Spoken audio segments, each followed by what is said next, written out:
자, 여러분 반갑습니다. 좀 정리가 되셨나요? 우리 지금 1교시 살펴봤어요. 자, 이제 2교시에 들어가게 되는데 여긴 전략 과목들이 숨겨져 있습니다. 그 전략 과목이라고 하는 게 지금 말씀드렸듯이 실천론하고 실천 기술론이에요. 여기서 점수 바싹 올려주시면 지역사회복지론 확 망가져도 괜찮다. 진짜입니다. 실천론은 덩어리가 토대, 접근 방법, 실천 과정 이렇게 3개로 되어 있어요. 그래서 뭐 여기도 어렵지 않은 게, 자, 사회복지 실천의 얘기를 한번 다뤄봅시다. 실천.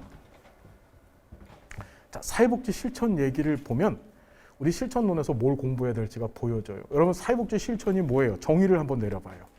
실천이 도대체 뭐야? 사회복지 실천이. 사회복지 실만, 사회복지 실억, 사회복지 실백 아니고 실천이죠.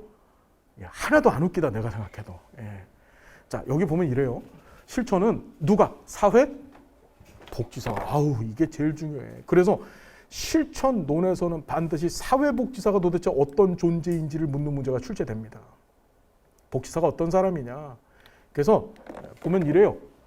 이 사회복지사는요, 사회복지사를 지식과 기술과 가치, 다시 뭐라고요, 여러분?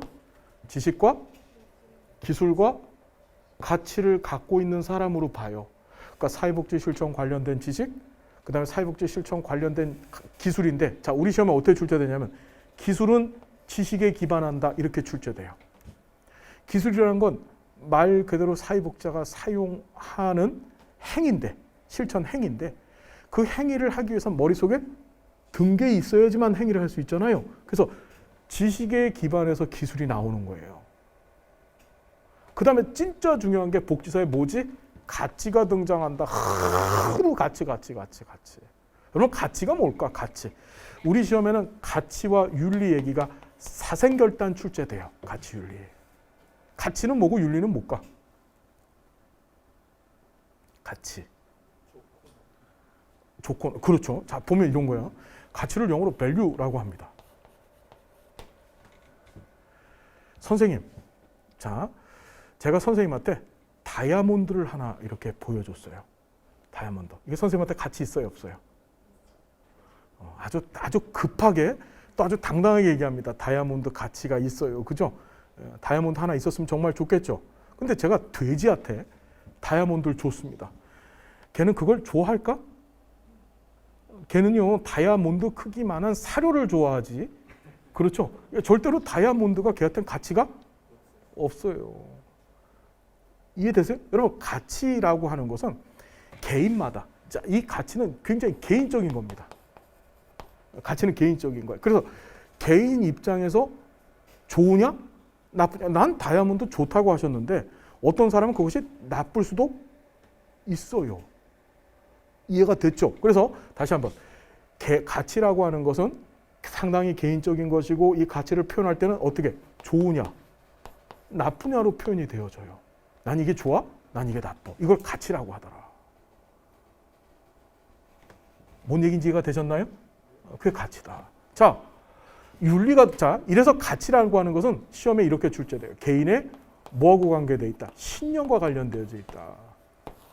뭐하고 관련되어 있다? 신념과 관련되어 있다. 이렇게 출제됩니다. 신념과. 개인이 가지고 있는 신념이에요. 난 이게 좋은 거야. 난 이게 나쁜 거야. 됐죠? 자, 그럼 윤리가 등장합니다. 윤리. 자, 윤리는, 저를 잠깐 보겠습니다. 윤리는 집단 내에서 일반화된 또는 집단 내에서 통용되는 가치야. 얘는 굉장히 집단적인 거야. 집단 내에서 일반화된 또는 집단 내에서 통용되어지는 가치를 우린 뭐라고 하더라? 윤리라고 얘기를 해요. 윤리라고. 자, 무슨 소리냐면 이런 거지. 너 사회복지사 되고 싶냐? 너 사회복지사라고 하는 집단 내에 너 들어오고 싶지. 그러려면 다른 가치는 다 틀려도 돼. 그런데 사회복지사가 되기 위해서는 반드시 2가지 가치는 네가 똑같이 우리 집단 구성원들과 같은 가치를 좋다라고 여겨야 된다. 그걸 사회복지 실천의 이중가치 체계라고 보통 얘기해요. 그것이 첫 번째가 인간의 존엄성이야. 다시 뭐라고요, 여러분? 인간의 존엄성이야. 여러분, 인간의 존엄성, 사회복지 실천의 이중가치 체계라고 합니다. 다른 이유 없어.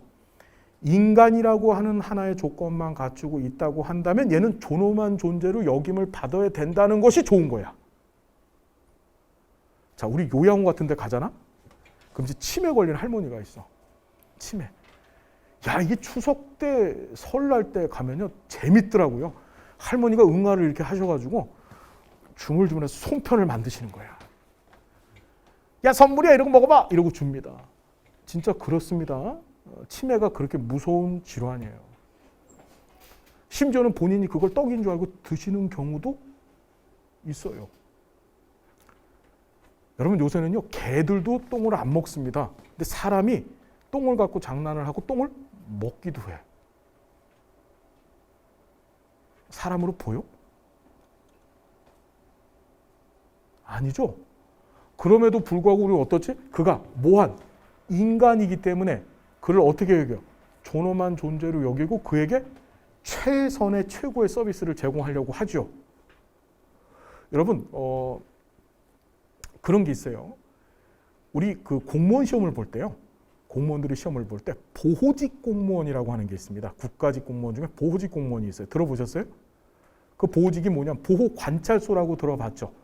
아주 중증의, 아주 중한 성범죄 또는 상해범죄 일으키신 분들한테, 특히 이제 성범죄자들한테 이 전자 발찌 채워요. 여기 차고 계신 분 계시죠? 예, 전자 발찌 채우는 거. 그거 관리 감독하는 사람이야. 그런데 그 보호직 공무원은요, 보호직 공무원 시험을 볼 때 사회복지학을 시험 과목에 필수 과목으로 집어넣어놨어요. 그 사람들은 사회복지사 자격증이 필요 없어요. 시험 볼 때. 없는데도 불구하고 시험을 볼 때는 사회복지학은 시험을 봐야 돼. 이유가 뭘까? 여러분 생각해봐. 세상에 범죄자도 그렇게 나쁜 범죄자가 없는 거야. 그렇게 성범죄 일으키고 상해범죄 일으키고 정말 끔찍한, 사회적으로 완전히 격리당해야 될 사람들이잖아, 우리가 보기에는. 그럼에도 불구하고 그건 뭐지? 인간이야, 인간. 인간이라고 하는 하나의 조건만 있으면 그는 존엄한 존재로 여김을 받아야 돼서, 그래서 우리는 어떻게 그를 대상으로 해서 좋은 서비스를 제공해야 돼. 삶을 변화시키는 서비스를 제공해야 된다는 거야. 그게 우리예요, 그게 우리. 우리가 만나게 될 사람들, 사회복지사가 만나게 될 사람들이 누군지를 한번 생각해봐. 다 사회적 약자라고 표현하는데 솔직히 약자라기보다는 사회 적응을 못한 사람들이라고 표현하는 게 맞을 수도 있어요. 맞잖아요. 범죄자, 가난한 자, 자식을 학대하는 자, 자살을 시도하는 자. 그게 우리가 만날 사람들이야. 이해됐나요? 그러니까 세상 사람들 입장에서 보면 그 사람들 뭐 하려고 하지? 아, 이거 인간들 아니야. 배척하고 그 사람들하고 거리를 두려고 하는데 우린 뭐지? 그 사람들이 인간이라고 하는 하나의 조건만 갖고 있기 때문에 그를 어떤 존재로 여겨?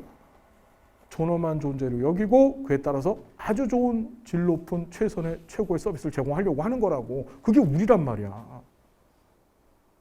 이해됩니까? 그걸 인간의 존엄성이라 그래. 지금 여기 계신 분들 중에 만일 이런 인간의 존엄성이 좋다라고 하는 가치가 없다라고 한다면 사회복지사 되면 안 돼.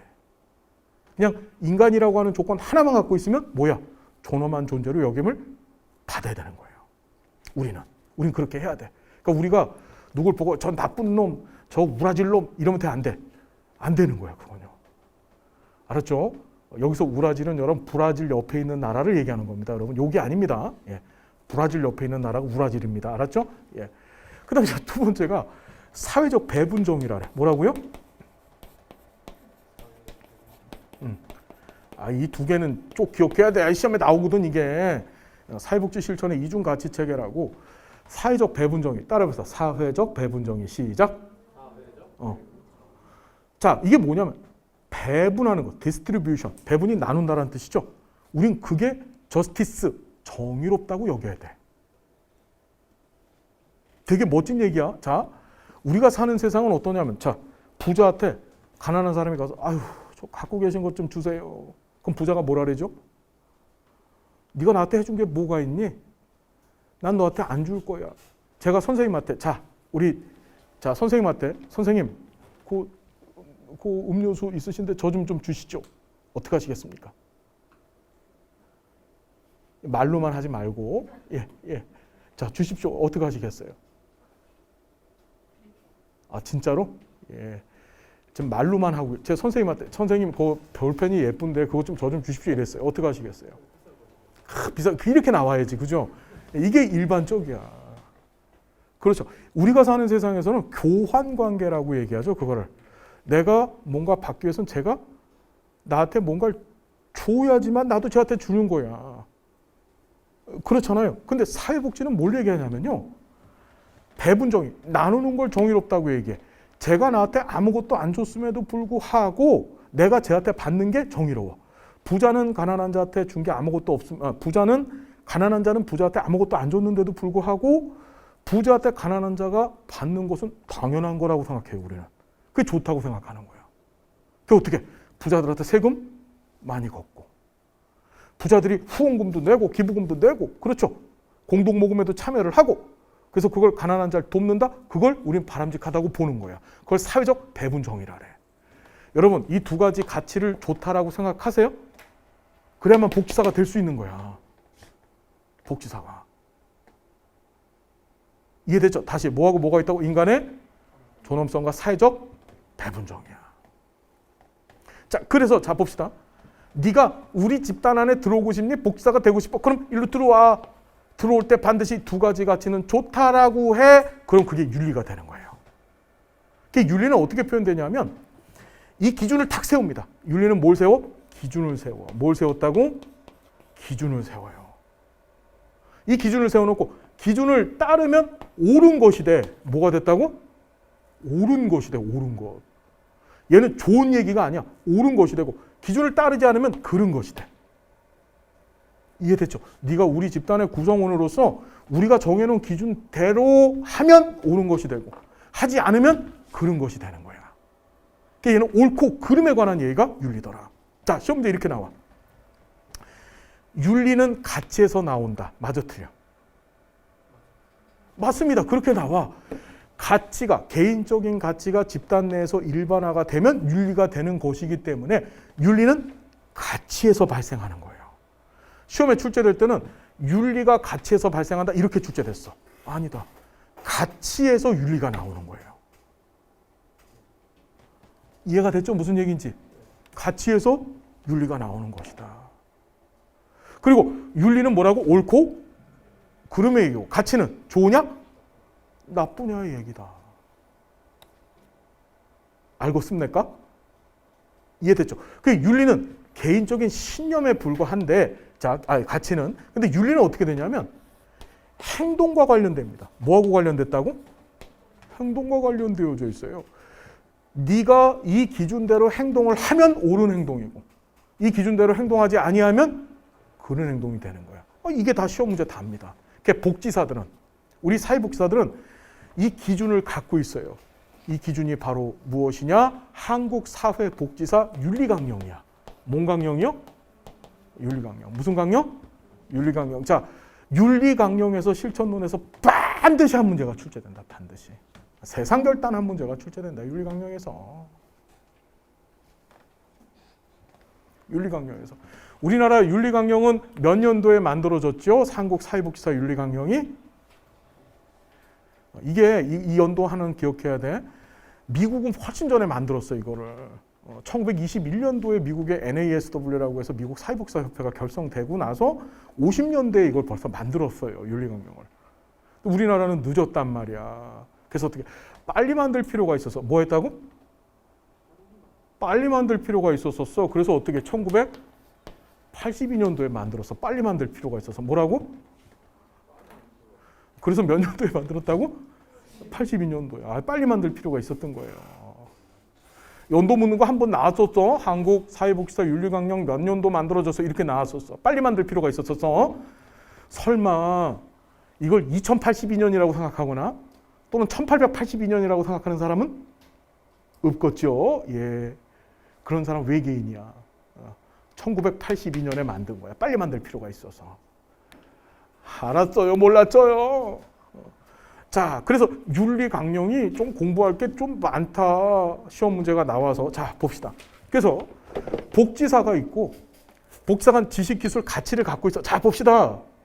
지식기술 가치를 갖고 있는데 얘네들이 이런 지식과 기술과 가치에 대해서 검증받아야 돼.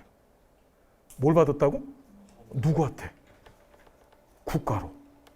그래서 자, 우리 맨 첫 시간에 이 사회복지사 1급 시험의 제도 관련된 얘기, 21회 시험 얘기했었잖아요. 어느 법에서 사회복지사를 규정하고 있어요? 그렇지, 사회복지 사업법에서 규정하고 있는 거야. 그래서 사회복지 사업법. 여기서 야, 요런 놈들, 요런 놈이래네. 그럼 여러분들도 놈 되는 건데, 자, 이런 사람들, 이 지식이나 기술 갖고 있는 사람한테 사회복지사 자격증을 복지부 장관이 수여한다라고 사회복지사법 제11조에서 규정을 해놨어요. 그게 복지사야. 이해가 되셨죠? 자, 이 복지사에 관한 얘기 조금만 더 진행을 해봐요. 자, 사회복지사에 관한 규정은 어느 법에서 다뤄놨다고요? 사회복지사업법에서 다뤘어. 이 복지사의 연용 얘기를 좀 잠깐 할 건데, 이거 좀 봐봐요. 자, 우리나라 복지사, 사회복지사라고 하는 명칭이 처음 등장했던 해가 언제였을까? 언제쯤 됐을 것 같아? 대충 한번 상상해봐요. 87년. 87년. 그건 예, 사회복지 전문 용어입니다. 자, 잠깐 봐봐요. 1970년에 자, 몇 년도? 연도 좀 기억해. 이건 법제론에서 너무 잘 나와. 70이야. 외우기 쉬우라고 또 70이라고 붙여줬어. 몇 년도? 70년도에. 이 70년도에 사회복지 사업법이 제정이 됩니다. 사회복지 사업법. 우리 공부했죠, 지금? 얘가 뻑하고 제정이 된 거예요. 70년도에. 됐죠? 이때 잠깐 봐봐요. 이때 사회복지 사업 종사자. 야, 다시 뭐라고?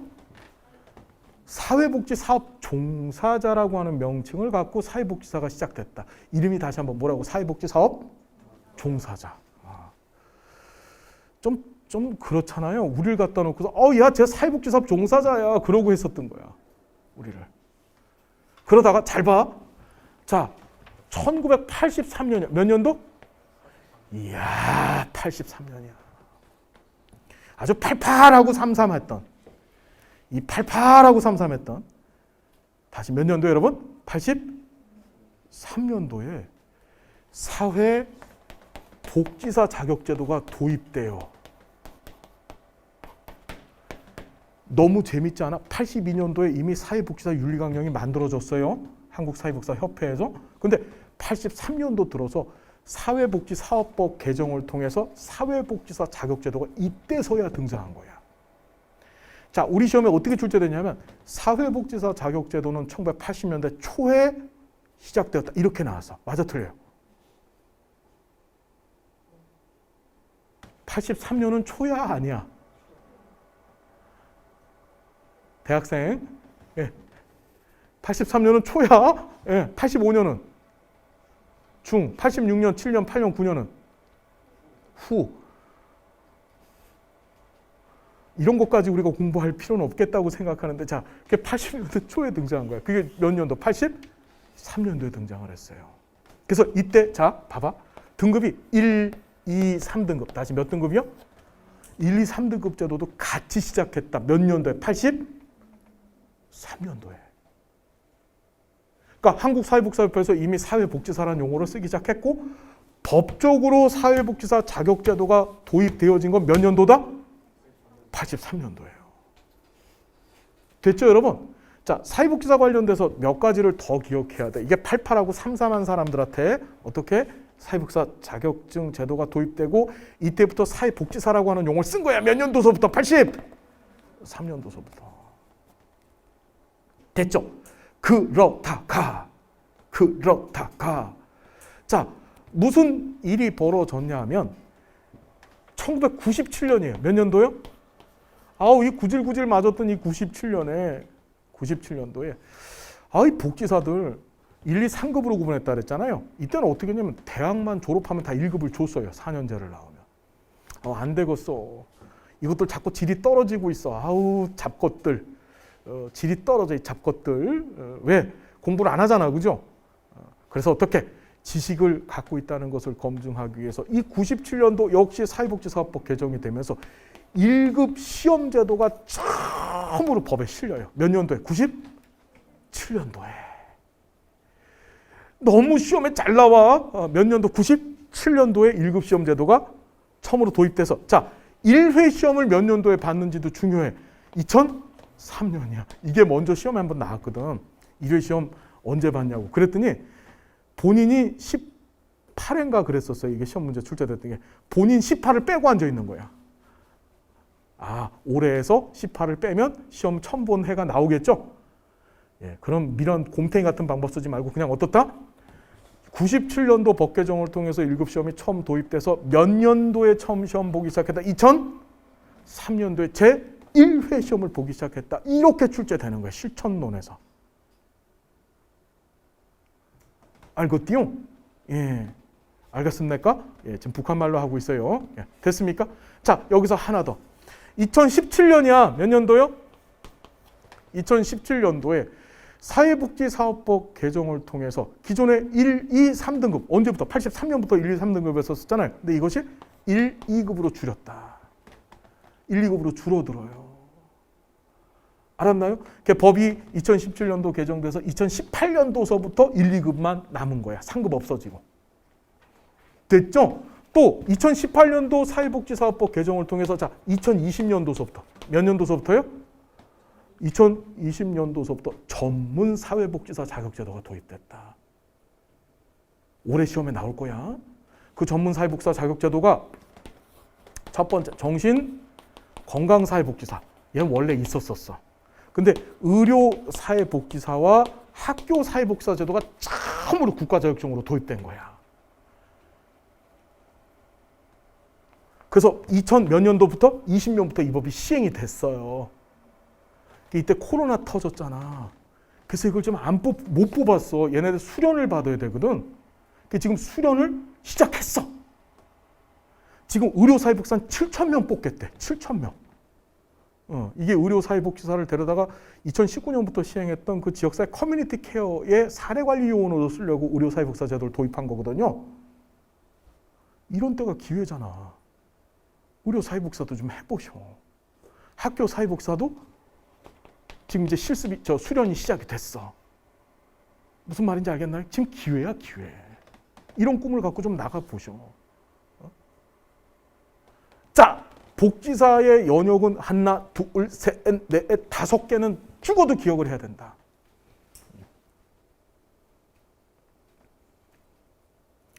알겠습니까? 됐다. 그래서 복지사가 뭔지 공부해봤고, 사회복지사를 규정하고 있는 법이 무슨 법이라고요? 사회복지사업법. 여기 봤더니 클라이언트가 등장한다. 자, 클라이언트라고 하는 용어는요, 사회복지 실천론하고 실천기술론에서만 클라이언트라고 하는 말이 등장해요. 다른 데서는 클라이언트라는 말을 절대 안 써요. 예, 다른 과목에서는 안 씁니다. 그럼 클라이언트가 뭔 뜻이요? 클라이언트가 뭐지? 클라이언트가 무슨 뜻이요? 예? 내담자. 자, 클라이언트는요, 영어 사전을 한번 쓱 보시면은 의뢰인이라고 되어 있어. 이게 법률 용어야, 법률 용어. 법률 용어. 자, 봐봐. 이게 무슨 소리냐면, 법률 용어라고 하는 게 뭐냐면, 내가 문제를 잔뜩 갖고 있어요.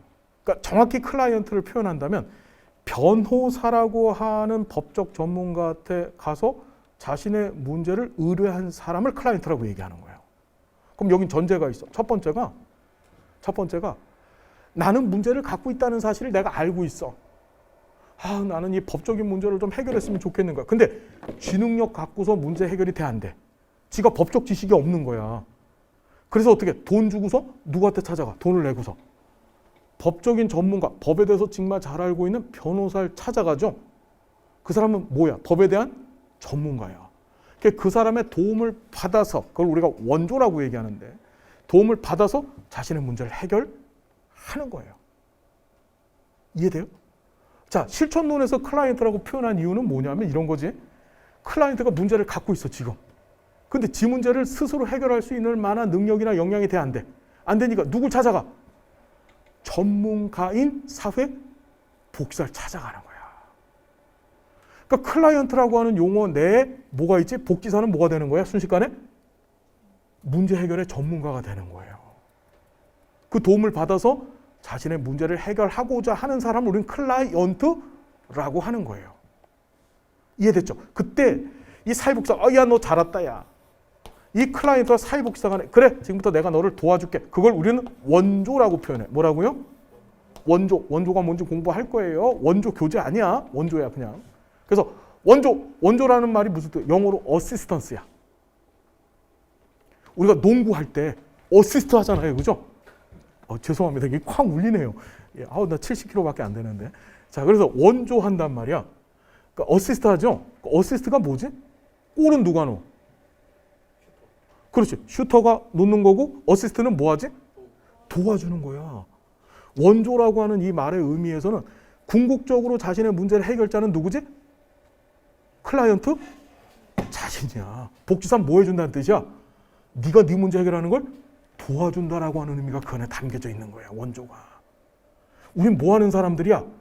자, 시험 문제 자꾸 등장해. 어떻게 출제되냐면 사회복지사는 클라이언트의 문제를 전적으로 해결해 주는 자다. 이렇게 나와. 맞아 틀려? 아니야. 문제 해결자는 누가? 클라이언트 자신이고 우린 그걸 뭐 해주는 거지? 도와주는 사람이야. 복지사 역할이. 무슨 얘기인지 이해가 되죠? 우린 문제 해결사가 아니에요. 우리는 문제 해결을 클라이언트가 하게끔 도와주는 자가 우리입니다. 이해되세요? 안 되세요? 그 개념이 서야 돼. 됐죠? 그래 놓고 자, 보세요. 이 클라이언트와 사회복지사 간의 원조 관계를 계약서로 딱 쓰는 거야. 그때 이 성립된 계약 관계를 우리는 뭐라고 얘기하면 전문적 관계. 다시 한번 뭐라고요? 이제 이 말을 뒷다 많이 보고 시험에도 잘 등장한다. 무슨 관계? 따라서 전문적 관계. 시작. 우리가 정한 용어야 이게. 사회복지사와 클라이언트 사이에 성립되어진 원조 관계를 전문적 관계라고 하더라. 다시 한번. 사회복지사와 클라이언트 사이에 성립된 무슨 관계? 원조 관계를 전문적 관계라고 표현한다. 이해가 됐죠? 그래서 클라이언트를 크게 몇 개로 본다 그랬었어요. 개인, 가족, 집단, 지역사회. 역량 강화시킨다는 거는 지네 문제를 지가 해결하게 하게끔 하겠다는 거예요. 그래서 사회복지 관련 조직, 지역사회, 사회제도, 개별 요건을 해갖고 실천 이념 가치관을 하는 일전의 전문적인 활동이다. 그래서 우린 시험에 어떻게 출제가 되어지냐 하면 복지사가 뭔지를 시험 문제 출제하고 이 클라이언트의 대상별 개입 방법들을 실천 기술론에서 출제를 하는 거예요. 그 다음에 이제 실천 이념, 가치, 관점, 방법론 이것들을 하나하나 시험 문제에서 출제를 한다. 하나하나. 그 관점은 이미 하나 공부했었다. 앞에서. 인행사에서. 무슨 관점? 세계적 관점. 다른 말로 이중 초점. 다른 말로 환경 속의 인간. 분명히 뭔가 공부한 느낌이 와야 돼요. 예. 전혀 생뚱맞은 얘기가 아닙니다. 됐죠? 그거 외에 우리가 관점을 2개 더 배워요. 3개 더 배워. 그 관점이 뭐냐면 강점 관점 하나 더 배우고 사회 구성주의적 관점, 그다음 마지막으로 다문화 관점 이렇게 공부합니다. 우리 시험에 그 4가지 관점이 시험 문제 나와요. 그걸 이제 공부해 볼 거야. 자, 그래서 보시면 되고 목적 가끔 시험 문제 나오는데 요 이름이 뭡니까? 이게 핑커스 미난. 다시 뭐라고요? 핑커스 미난 얘기가 있고요. 실천의 기능들 보시고 분류 100% 시험 문제 나옵니다. 우리 미시적 중범위 거시는 아까 배웠다.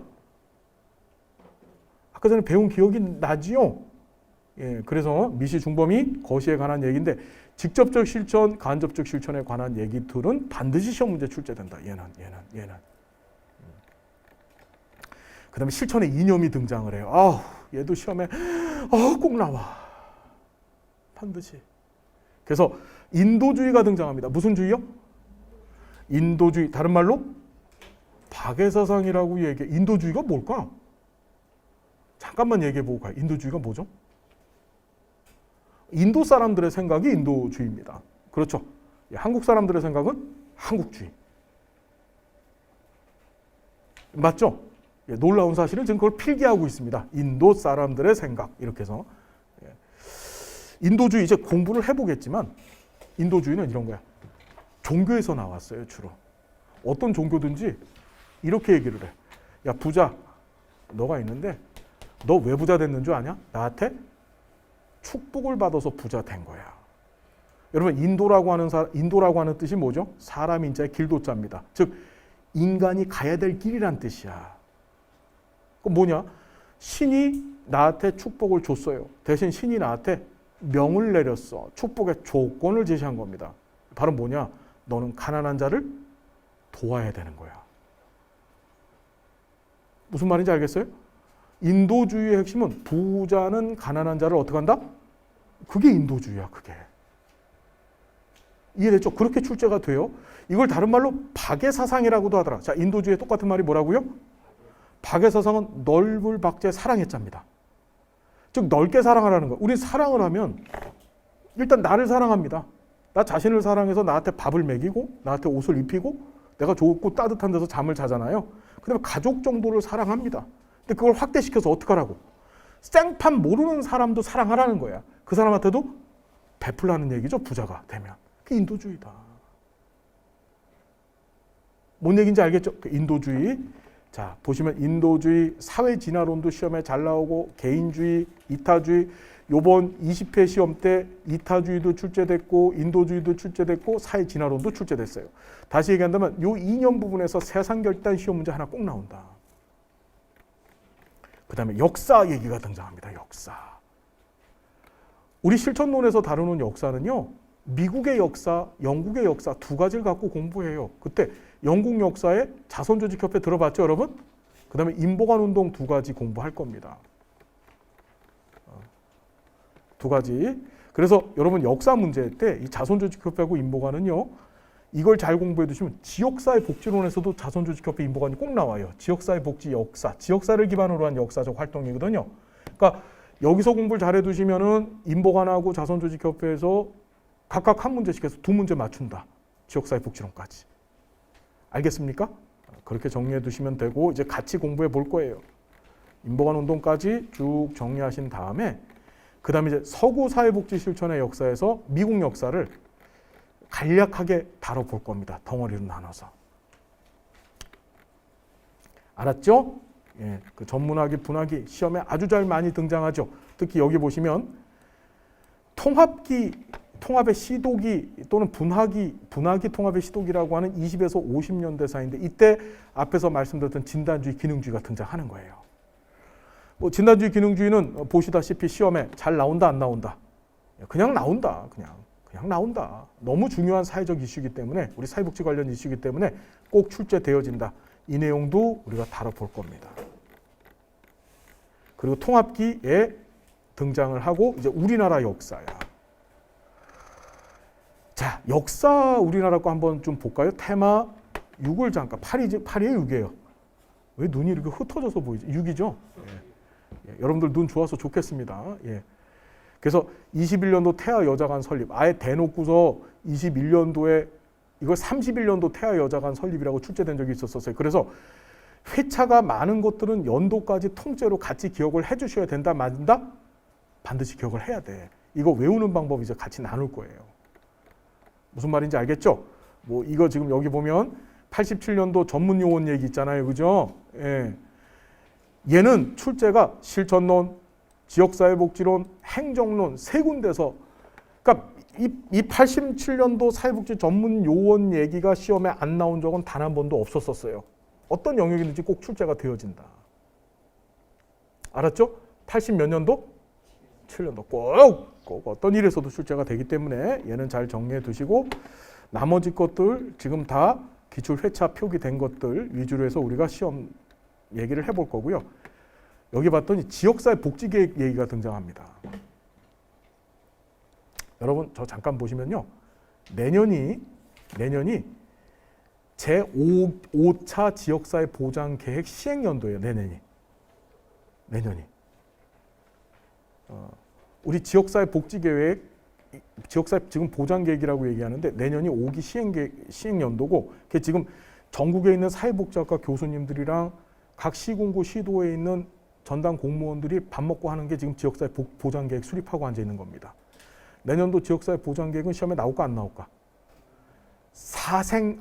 자꾸 이런 표현해서 죄송한데 반드시 출제됩니다. 반드시. 지역사회 보장계획. 이 지역사회 보장계획은요, 꼭 출제가 되고, 그거 지역사회 복지론 가서 우리가 구체적으로 볼 거고요. 여기 좀 봐봐. 1급 시험제도 몇 년도에 시행됐다고? 2003년도에 됐다는 게 시험 문제 몇 번 나왔어요, 지금? 잘 안 세지죠? 예. 안 세지는 겁니까? 관심이 없는 겁니까? 시험 문제 꼭 나온다. 몇 년도에 법이 개정돼서? 97년도 법 개정돼서. 자, 자격제도 등장합니다. 사회복지사업법 11조에서 뭐라고 해놨냐면 여기 좀 봐봐요. 이게 사회복지, 요건 없애십시오. 여기 잘못 쓰였어. 보건복지부 장관은 사회복지에 관한 뭐하고 뭘 갖고 있는 사람? 지식과 기술 갖고 있는 사람한테 자격증을 발급할 수 있다. 그래서 자격은 몇 등급? 현재 1, 2등급. 언제부터 그렇게 돼서 2018년도부터 그렇게 된 거예요. 원래 1983년에는 몇 등급이었었다? 1, 2, 3등급이었었다. 그러다가 2018년부터 2017년도 법 개정 통해서 2018년부터 2등급으로 줄었다? 오케이? 네, 됐다. 자, 영역별로 정신건강 의료 학교 사회복지사 자격증 제도가 있다 없다? 있다 없다? 있다. 이거 언제부터 이렇게 됐다? 2020년도부터 이렇게 됐다. 2018년도 법 개정을 통해서 2020년도. 자, 어떻게 시험 문제 출제될 거냐면 이렇게 출제될 거예요. 다음 중 국가 자격증에 해당하지 않는 것은 이렇게 출제됩니다. 그래놓고 사회복지사업법상의 사회복지사 자격증, 정신건강사회복지사, 의료사회복지사, 학교사회복지사, 그 다음에 교정사회복지사. 어느 게 국가 자격증 아닌 거죠? 그렇죠. 이렇게 출제된다. 믿으시라니까. 자, 그래놓고 뭐 이런 것들이 있다.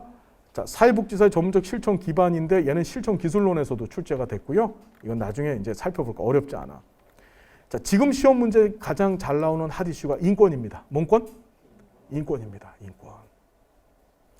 우리 이제 사회복지사업법 공부할 텐데 사회복지사업법에서 사회복지사업의 기본 원칙 중에 인권 얘기가 들어가고 사회복지사가 1년에 8시간 보수교육을 받아야 되거든요. 보수교육 받을 때도 반드시 인권이 포함되어진 보수교육을 받게 명시를 해놨어요. 그게 현장의 이슈가 인권이고요. 그게 관련해서 지금 인권 문제가 꼭 출제가 되어지고 있다. 올해도 출제됐었어요. 내년도 출제될까 안 될까? 됩니다. 그래서 인권의 특성 부분들, 올해는 이 불가분성이 출제된 적이 있었습니다. 불가분성. 여기 좀 볼까? 불가분이라는 게 인권은 인간의 권리와 내용 중에서 일부를 실현한다고 해서 보장되는 것이 아니라 권리 전체를 실현될 때만 보장 가능하다. 라고 해놨어. 자, 이걸 어떻게 시험 문제 냈는지 여기 좀 봅시다. 한번 문제 좀 볼까요? 양로시설에서 생활하는 노인의 의사결정을 사회복지사가 대신할 수 없다는 의미의 인권 특성은 불가양성 또는 불가분성이다. 이렇게 출제됐어요. 여러분, 양로시설에서 아무리 좋은 서비스를 받더라도 자기결정권이라고 하는 그 가장 기본적인 인간의 권리가 보장되지 않으면 어떻게 되는 거지? 다른 거 다 실현시켜준다고 해도 한 가지가 빠지게 되면은 불가분성, 전체 인권이 실현됐다고 볼 수 있어 없어? 없는 거예요. 그래서 이렇게 시험 문제 났다. 이거 예시문으로 출제된 거죠, 여러분? 앞으로도 이렇게 예시문으로 출제가 되어질 것이다. 단순 기억 갖고는 안 돼요. 적용을 해볼 수 있어야 됩니다. 알았디요? 예. 자, 그렇게 보시면 되고, 자, 권익공호도 한번 나왔고, 자, 가치 좋으냐, 나쁘냐 얘기. 상당히 개인적이다. 됐습니까? 신념이다. 라는 거. 자, 펌프리가 얘기했던 거는 그냥 펌프로 기억하시면 되고요. 자, 3대 가치가 등장하는데 레비 얘기가 등장합니다. 뭔 비? 레비. 레비의 뭐라고? 3가지 우선 가치라고 얘기합니다. 다시 뭐라고? 우선 가치. 우리가 밥 먹을 때는 뭐죠? 애비가 우선입니다. 밥을 먹을 땐 누가 우선이라고요? 할머니가 그러잖아. 애비가 먼저 먹고서 이놈의 새끼들이 밥을 먹어야지. 이렇죠. 그죠? 그래서 레비, 사람 이름이 뭐라고? 레비가 우선이다. 다시 레비가 우선이다. 그래서 애비 우선. 됐죠? 예. 뭔 소리인지 쫓아오겠어요, 지금? 랩이 우선. 그래서 사람 우선, 결과 우선, 수단 우선 가치가 있어요. 얘 이번 시험에 나올 겁니다. 잘 정리할 겁니다. 우리가 수업 시간에. 자, 나머지 보시고 윤리 쭉 보시되 여기 로엔버그 돌고프 얘기가 등장을 해요. 윤리 결정 우선순위 원칙이 등장을 합니다. 그래서 앞에 두 문자를 따서 따라볼까요? 생평 자체 삼사진. 시작. 다음 시간 숙제 이거 외워오기 순서. 생평 자체 삼사진. 됐죠? 네. 그 다음에 리머는 아직까지 시험에 안 나왔는데 나올 가능성 농후해요. 3번 봐주셔야 될 거고. 윤리강령 등장합니다. 우리 윤리는 반드시 윤리적 기준, 잣대가 필요하다 그랬잖아요. 그죠? 그 잣대더라 얘가. 사회복지사 윤리강령은 몇 년도? 빨리 만들 필요가 있대요. 그래서 몇 년도? 82년도에 윤리강령이 제정됐다. 됐습니까? 자, 윤리강령 구조가 이렇게 생겼어요. 이렇게. 저 본문 보이시죠? 그래서 여기를 잠깐 보면 이렇게 돼 있죠. 이걸 다 교재 안에 담아놨는데 이 볼드로 처리한 게 뭘까? 시험에 나왔던 것들이에요. 자, 오늘부터 숙제가 있습니다. 가끔 화장실에 들어가잖아요. 그죠? 그러면 천천히 앉아서 윤리강령 읽기. 자, 윤리강령은 어떤 식으로 시험 문제가 나올 줄 몰라요. 어디에서 튀어나올 줄도 모르고. 그래서 기본 골격을 먼저 잡아야 돼. 반드시 하나 내지 두 개는 출제가 되는데, 자, 보면 전문이 있고 기본적 윤리 기준, 클라이언트에 대한 윤리 기준, 동료에 대한 기준, 사회에 대한 기준, 기관에 대한 기준이 있어. 시험 문제 어떻게 출제되냐면 윤리강령은 국가에 대한 기준이 있다 이렇게 나온 적이 있었어요. 국가에 대한 기준이 있을까 없을까? 없잖아요. 여기. 다시 한번. 누구한테 있어? 지금 보니까. 기본적 기준이 있고 클라이언트에 대해서, 동료에 대해서, 사회에 대해서, 기관에 대해서. 이해됐죠? 국가에 대한 윤리 기준은 있다 없다? 없어. 그렇게 나와. 그래서 전체적인 골격을 묻는 문제가 출제된 적도 있었었고, 그 다음 맨 밑에 윤리구성위원, 윤리위원회 구성 관련된 얘기해서 힘든 거 알지만 얘를 어떻게 하시라 지금? 화장실 가서 읽는 거야. 얘는. 이런 게 있구나. 그래도 내가 명색이 복지사인데 우리 윤리적 기준이 되어지는 윤리강령을 모르면 될까 안 될까? 안 된다. 그래서 얘를 화장실에서 공부해 주셨으면 좋겠고, 이제 복지사 역할입니다. 무슨 역할? 복지사 역할. 얘도 반드시 하나가 출제됩니다. 반드시 사회복지사 역할이 출제가 되어진다. 이 얘기들도 얘도 출제될 땐 100% 예시문으로 출제가 됩니다. 예시를 주고 이게 복지사의 무슨 역할인가 할 텐데 이거 어렵지 않게 우리가 공부할 수 있어요. 그러니까 제 강의 때 이걸 잘 정리해 두시면 되고, 실천의 현장, 자, 사회복지사가 활동하는 실천의 현장 관련해서 얘도 반드시 시험 문제 하나가 출제가 되어진다. 실천 현장. 그래서 특히 1차 현장, 2차 현장. 이해됐나요? 또 생활시설, 이용시설. 밑에 보시면 생활시설, 이용시설 있죠? 얘네들 위주로 출제된다. 1차 현장은 저 잠깐 보시면 이게 목적에 따른 분류인데, 사회복지 실천 현장을 오직 그 실천 현장이 설립되어진 목적 자체가 사회복지 서비스 제공하려고 만들어지면 그게 1차 현장. 2차 현장 해다 보니까 거기서 사회복지 서비스가 필요한 거야. 이렇게 부수적으로 사회복지 서비스를 제공하는 것이 2차 현장. 자, 학교는 무슨 현장? 2차. 교도소는? 그렇죠. 교도소를 가봤던, 여러분들 교도소 가봤잖아요. 그죠? 봤죠? 미연에 방지를 해야 되겠죠? 그래서 교도소를 가봤더니 어떻게 됐어?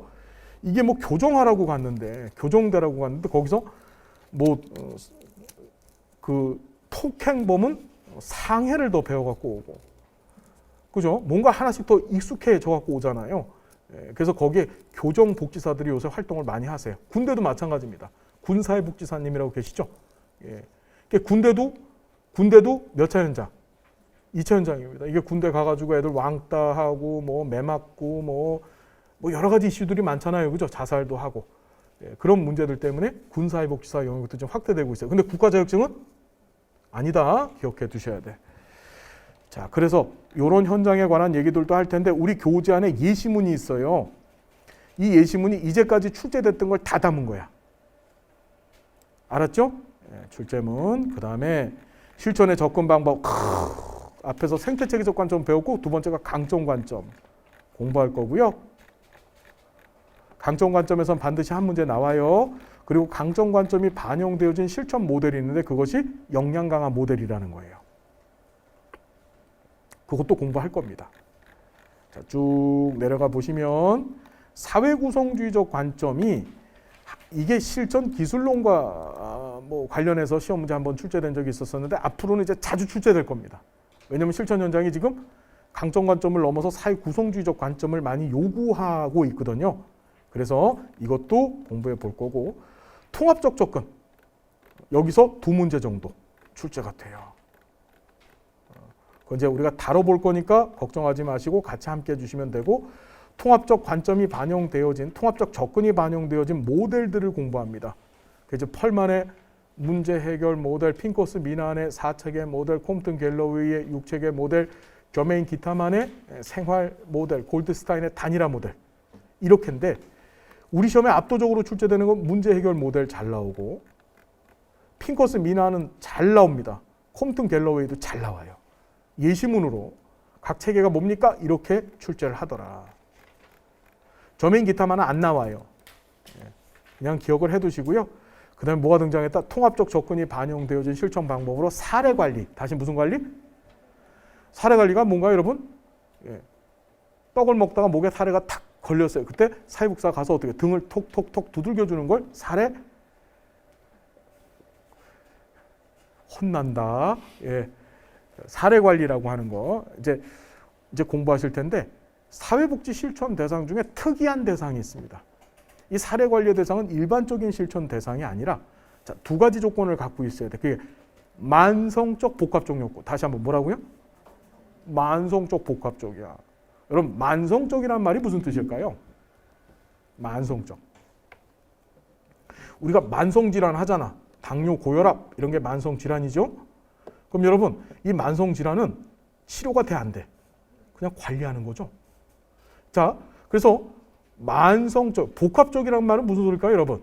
욕구가 여러 가지가 있다는 소리예요. 그죠? 그러니까 어떤 욕구가 여러 가지가 있는데 이게 단기적인 사회복지사의 개입을 통해서 해결이 안 될 사람들이야. 노인이나 또는 장애인이나 또는 뭐 정신질환자나 이런 사람들은 지속적 관리가 필요한 거야. 그런 사람들만을 대상으로 한 개입 방법을 우리가 뭐라고? 사례 관리라고 하는 거예요. 아무나 사례 관리하는 거 아니에요. 다시 사례 관리의 대상은 뭔 욕구 갖고 있는 사람? 만성적, 복합적 욕구 갖고 있는 사람만 사례 관리의 대상이다. 아시겠죠? 아시겠죠? 그래서 그 내용들을 살펴보되 사례 관리의 등장 배경, 개입의 원칙 꼭 등장합니다. 다시 얘기한 그다음 개입 과정인데 그래서 사례 관리는 반드시 어떻다? 두 문제 이상이 출제돼요. 여기서. 그리고 전문적 관계 배웠습니다. 전문적 관계. 전문적 관계가 뭐라 그랬죠? 여러분 사회복지사와 클라이언트 사이 계약 관계, 원조 관계를 얘기했더라. 맞죠? 그래서 봤더니 펄만이라고 하는 사람, 앞에서 4체계 모델 제시했던 사람인데 이 사람이 전문적 관계의 특징을 5가지로 제시했는데 이 5가지가 시험에 잘 나온다. 특히 뭐가 잘 나오냐? 권위성이 잘 나와요. 무슨 성? 야, 복지사가 권위를 갖고 있대. 좀 이상하잖아. 그죠? 굉장히 이상한 느낌 들지 않아요, 여러분? 복지사가 클라이언트를 대상으로 권위를 갖고 있대. 권력을 행사한대. 좀 이상하잖아. 그죠? 그래서 이 부분이 잘 등장한다. 많이 헷갈릴 것 같아서. 알았죠? 그래서 이 5가지 제목들 형광펜 쫙 거놓으시고서 기억을 해놔야 된다. 그리고 전문적 관계 기본 요소도 시험에 꼭 한 문제 등장한다. 전문적 관계를 형성할 때 복지사가 이런 것들을 갖춰야 되는데 이 중에서 하나를 좀 기억하세요. 여기 헌신과 의무 보세요. 다시 뭐라고? 헌신과 의무. 전문적 관계를 형성할 때는 즉 사회복지사 클라이언트 사이의 관계를 형성할 때는 사회복지사가 책임을 지고 진행을 해야 돼요. 그죠? 상식적인 얘기잖아. 근데 중요한 게 헌신과 의무만큼은 사회복지사의 의무도 있지만 클라이언트의 의무도 있다는 거야. 다시 누구 의무도 있다고? 특이해. 클라이언트도 이 전문적 관계에서 해야 될 일이 정해져 있어. 이거 복지사 혼자서 다 주도하고 복지사 혼자서 설계하고 하는 게 아니라 클라이언트한테도 의무가 있다라고 하는 측면에서 얘를 자꾸 시험 문제를 냅니다. 특이하잖아, 그죠? 그래서 정리해 두시고 비스택의 관계 형성의 7가지 원칙이 등장합니다. 비프 스테이크, 이 사람이 좋아했던 음식은 비프 스테이크입니다. 그래서 이 7가지 원칙, 개별화, 의도적 감정 표현, 수용, 통제된 정서적 관여, 비밀 보장, 자기결정권 존중, 무슨 말인지 알겠나요? 이 7가지 원칙도 사생결단 반드시 시험 문제 출제된다. 한 1회에서부터 5회 시험까지만 해도 이 비스택 관계 형성 원칙만 5문제 정도씩 출제가 됐었어요. 근데 요새는 하나 내지 2문제 출제가 되어진다. 알았죠? 그래서 얘를 집중적으로 우리가 다뤄볼 겁니다. 자, 관계를 방해하는 요인, 즉 전문적 관계를 훼손하는 요인들이 있어요. 6가지가 있어요. 그것이 이제 불신, 그다음에 비자발성, 클라이언트의 비자발성, 그다음에 저항, 양가 감정, 그다음에 전이, 역전이, 이렇게 6가지가 있거든요. 그것들도 시험에 가끔 등장한다. 그것들 다뤄볼 거고요. 지금 제목들 보고 여러분들 전체 우리 책하고 친해지는 시간이라 그랬습니다. 지금이 윤곽을 잡아줘야 돼요. 여기 봤더니 콤튼 갤러웨이가 등장하는데 면접의 특성을 제시했습니다. 무슨 특성? 앞에서 펄만은 전문적 관계 특성을 얘기했어요. 5가지. 근데 얘는 면접의 특성이야. 구분해서 이 콤튼 갤러웨이도 시험에 아주 뒤따 잘 나온다. 이번에도 나왔다. 알겠습니까? 제발 부탁이야. 교재를 절대 신뢰하고 이 교재에 있는 내용만 마스터합니다. 알았죠? 그럼 무조건 합격할 수 있다.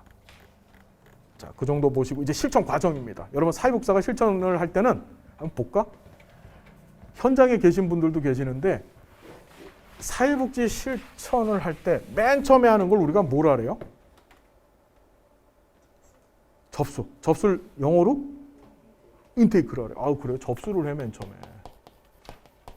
인테이크. 그럼 접수가 뭐요? 인테이크가? 이게 뭐 하는 단계예요, 이게? 접수가 뭐 하는 거죠? 그렇죠. 예, 크게 좀 얘기해 주셨으면 좋겠어요. 예.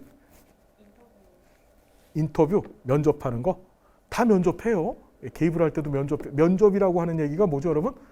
면접, 얼굴면 접할 접이에요. 클라이언트하고 얼굴 맞대는 게 면접이에요. 맞죠? 예. 우리 실천 과정 중에 계속 면접하죠. 그죠? 그럼 접수라는 거. 자, 이게 영어로 표현하는 게 명확해요. 인테이크라고 해. 인테이크를 영어 사전에서 찾으면 무슨 뜻일까?